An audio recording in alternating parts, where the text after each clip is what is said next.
की गलती ये है कि उसने ड्रग्स नहीं बेचा, उसने देश को नहीं बेचा, उसने देश के बेचने वालों को सपोर्ट नहीं किया, इसीलिए बेचारा आज वो जेल में है। ये लोग कहते हैं अर्नब चीखता चिल्लाता है, टीआरपी के लिए करता है। अरे मेरे भाई, इलेक्ट्रॉनिक मीडिया तुमको जुम्मा 8 दिन नहीं हुआ अभी आए, 100 साल नहीं हुए इलेक्ट्रॉनिक मीडिया को आए। भाई जिस तरह से अभिषेक मनु सिंघवी कांग्रेस के नेता हैं, वो कह रहे हैं कि इस समय लोगों को अर्नब में रब दिखता है। कैसे देखते हैं इस टिप्पणी को? आप ये बता दीजिए कि आपको सोनिया माता के अंदर क्या दिखाई देता है? मैं क्षमा चाहूंगा जी, मैं क्षमा चाहूंगा। जज बनाने की फैक्ट्री आपने ही खोली थी उस देश में, यत्र नार्यस्तु पूज्यन्ते रमन्ते तत्र देवता, जहाँ नारियों की पूजा होती है वहाँ देवताओं का निवास होता है। वहाँ पर एक नारी को आप अपने केबिन में बुलाकर कहते हैं मैं जज बनाऊंगा, और उसके साथ क्या हरकत आपने की थी वो पूरी दुनिया ने देखी। आज भी आप डालिए गूगल में तो वो वीडियो सामने आता है, कितनी शर्मनाक बात है। तो उनको इस तरह की टिप्पणी करना शोभा नहीं देता है। लेकिन जिस तरह से अर्नब गोस्वामी को 3 दिन से न्यायिक हिरासत में रखा गया है, सुप्रीम कोर्ट महाराष्ट्र सरकार को फटकार लगा चुका है। जिस तरह से असंवैधानिक तरीके से घसीटकर अर्नब गोस्वामी को ले जाया गया, उसको आप कैसे देखते हैं? सुप्रीम कोर्ट तो लगाएगा ही ना फटकार। मजिस्ट्रेट आदेश जारी करेगा तब आप उनको घर से उठा सकते हैं जनाब।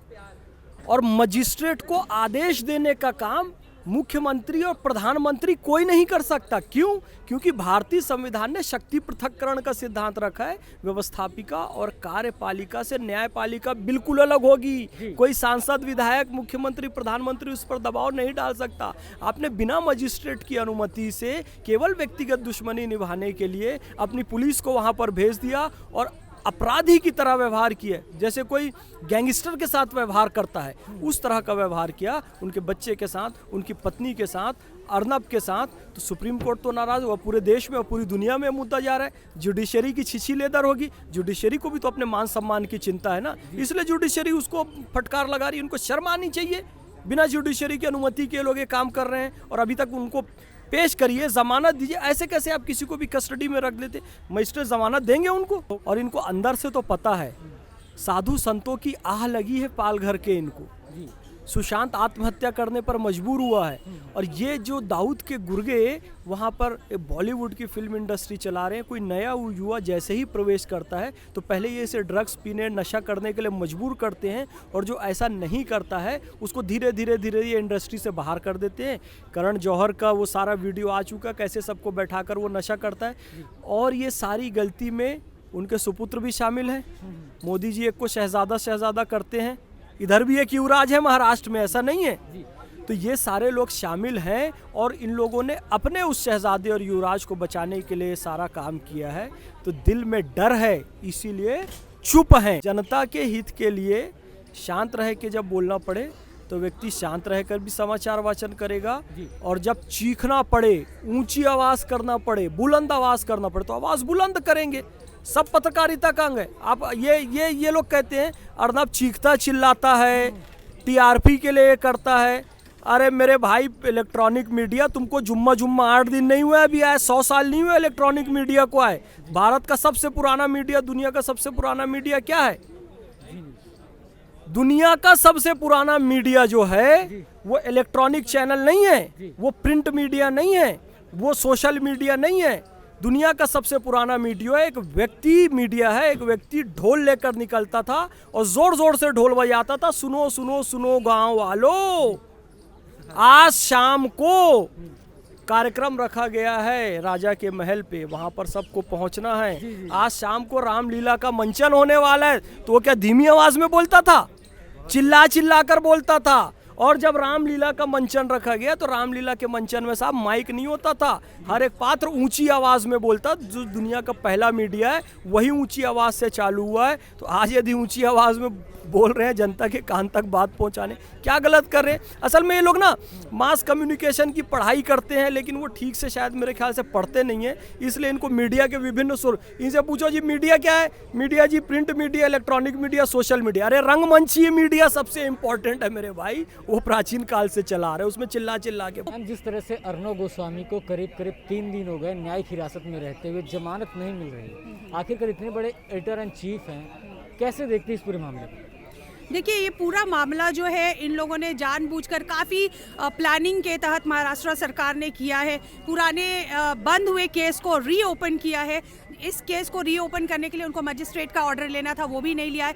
मतलब एक तरह से कह सकते हैं महाराष्ट्र सरकार जो है बिल्कुल कानून को तो यूज़ कर रही है, पुलिस फोर्स को यूज़ कर रही है, लेकिन लॉ को बिल्कुल फॉलो नहीं कर रही है। बिल्कुल अंधेर मचा रखा है और ये ज़्यादा दिन नहीं चलने वाला है। भारत की जनता देख रही है, महाराष्ट्र की जनता देख रही है और उद्धव सरकार अब चंद दिनों की मेहमान है। उन्होंने जो कहते हैं ना last nail in the coffin, वो काम कर दिया है अर्नब को गिरफ्तार करके, और बहुत गलत किया है। और उद्धव की सरकार जो है, महाराष्ट्र सरकार जो है, बस चंद दिनों की मेहमान है। मैम, एक इस समय फोटोज वायरल हो रही हैं जिसमें नाइक की पत्नी और शरद पवार के साथ उनके फोटोज वायरल हो, उसको आप कैसे देखते हैं? देखिए, ये सब बहुत ही सोची समझी साजिश के तहत हम सब जानते हैं सोशल मीडिया के थ्रू, जब सुशांत का केस रीओपन हुआ, कि कैसे जो पूरा महाराष्ट्र जो कहते हैं डी कंपनी के अंदर काम कर रही है। वहाँ पर ड्रग्स का खरीद फरोख्त चल रहा है, वहाँ चाइल्ड ट्रैफिकिंग हो रही है, ह्यूमन ऑर्गन ट्रैफिकिंग हो रही है, और ये सब जो है दुबई के इशारे पे चल रहा है। उनके ही इशारे पे सुशांत सिंह राजपूत की हत्या की गई, क्योंकि वो भी कुछ खुलासा करने वाले थे।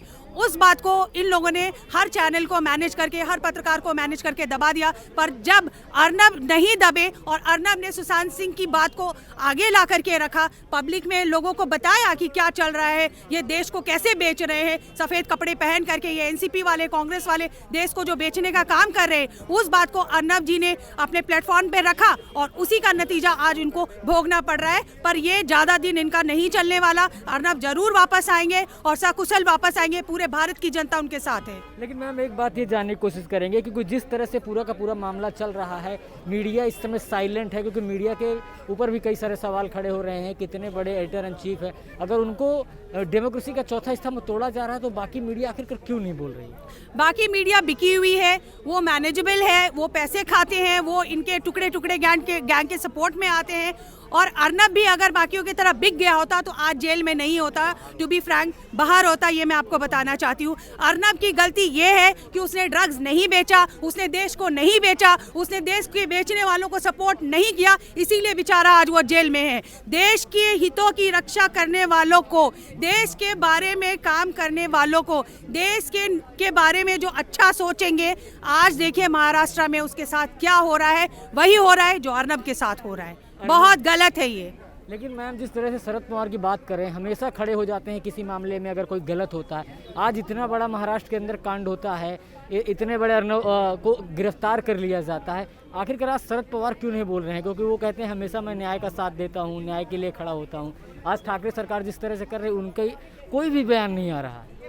देखिए, शरद पवार जी बूढ़े हो चुके हैं। इन लोगों को रिटायर होके घर में बैठ करके भजन गाना चाहिए। पर ये लोग क्या कर रहे हैं, जब दोनों पैर कब्र में पड़े हुए हैं तो क्या करें, महाराष्ट्र को बेचने का, महाराष्ट्र में अन्याय करने का, लोगों को परेशान करने का, है ना, काम कर रहे हैं। और जब महाराष्ट्र के फेवर में कोई बात करे, है ना, आप भी अगर महाराष्ट्र में रहें और आप अगर महाराष्ट्र के फेवर में बात करें तो फिर ये आपके भी जान के पीछे पड़ जाएगी। बेबी पेंगुइन को अगर इनके पिताजी ने अच्छे संस्कार दिए होते, इन्हें अच्छी चीज़ें सिखाई होती, तो बेबी पेंगुइन इस कदर जो है आगे नहीं बढ़ता। बेबी पेंगुइन ने गलती की। बेबी पेंगुइन पार्टी करता है। बेबी पेंगुइन जो है child trafficking, human trafficking, drugs का काम, देश को बेचने का काम, महाराष्ट्र को बेचने का काम करता है। और अगर उस बात को कोई बताना चाहता है तो ये दूसरों को जान से मारते हैं। भैया, आप अपने बच्चे को तो सुधार लो, बच्चे को ठीक रखते तो ये दिन तो तुम्हें नहीं देखना पड़ता।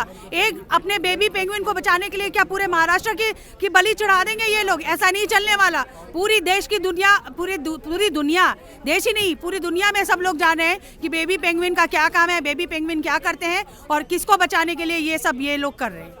मैम, हंसा की रिपोर्ट आई है टीआरपी मामले को लेकर कि ये जो मुझे हम पर दबाव डाला जा रहा है कि रिपब्लिक भारत का नाम लो। आज बॉम्बे हाई कोर्ट ने उनको फटकार लगाई है कि कोई हंसा पर दबाव नहीं डाल सकता। उधर सुप्रीम कोर्ट भी बार बार कह रहा है कि ऐसे अर्नों को गिरफ्तार करना असंवैधानिक है। उसको आप कैसे देखते हैं? देखिए, महाराष्ट्र में जो भी रह रहा है वो महाराष्ट्र की सरकार उसको डराती धमकाती है। वो चाहे पुलिस ऑफिसर हो, उनके इशारों पे नाच रहे, चाहे कोर्ट के जज हो, ये उनको भी पक्का डरा देते होंगे रात को कि सुबह तुम्हें कोर्ट में ये बोलना है। चाहे पत्रकार हो, कोई भी, आप देखो एक नेवल ऑफिसर को इन लोगों ने असॉल्ट किया था, आप कुछ भी लिखोगे 2 लाइन आपको पकड़ के ले जाएंगे। कुछ भी सोशल मीडिया पे, मतलब फ्रीडम ऑफ एक्सप्रेशन को इन्होंने खत्म ही कर दिया है। ये जो संवैधानिक अधिकार है हमारा, आप उसको नहीं दबा सकते। और ऐसा कब तक चलेगा? बिल्कुल नहीं चलेगा। मैं होम मिनिस्टर से और माननीय प्रधानमंत्री नरेंद्र मोदी से रिक्वेस्ट करती हूँ कि प्लीज आप कुछ करिए, इंटरवीन करिए। ये हाई कोर्ट को भी मैनेज कर सकते हैं। अब तो मुझे लगता है जब तक सारा मामला सुप्रीम कोर्ट में और दिल्ली तक नहीं आएगा, कुछ होने वाला नहीं है। They are managing everything in Bombay.